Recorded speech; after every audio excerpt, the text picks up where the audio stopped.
So what's up, another day, another video naman tayo. So for today's video, dito tayo sa Viscos SM Baguio City. So nakapag-order na nga tayo, pero ang unang dumating sa ating Oreo cake. Yeah? So matamis siya, so mga naghahanap ng matamis, bagay ito sa inyo.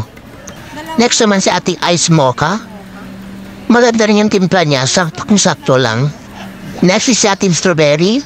Pero po ito, masarap siya. Then sa ating cold chocolate milk na masarap, saktong-sakto lang lasa.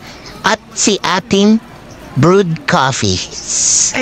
Next naman si ating spaghetti meatballs. Super pure nito. Masarap siya.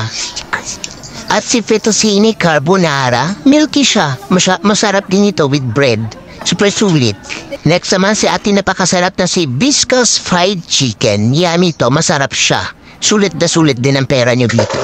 Next naman sa ating honey mustard chicken. Parang lang din sa fried chicken pero mas pina-creamy and pina-butter lang ito.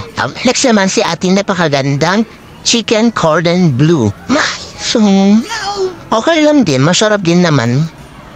Pati rin itong baked salmon fillet. Madami lang siyang mga cheddar cheese. So, very creamy and masarap ito mga to. So, yan. Ito ang nag-iisip kung kukuha kami ng cake at yun niya, kumuha kami ng cake. Ito ay isang strawberry. Dahil pa silang ino-offer pero yan lang kasi natira. Parang hinihintay nyo, tara na dito sa Viscos SM City Baguio.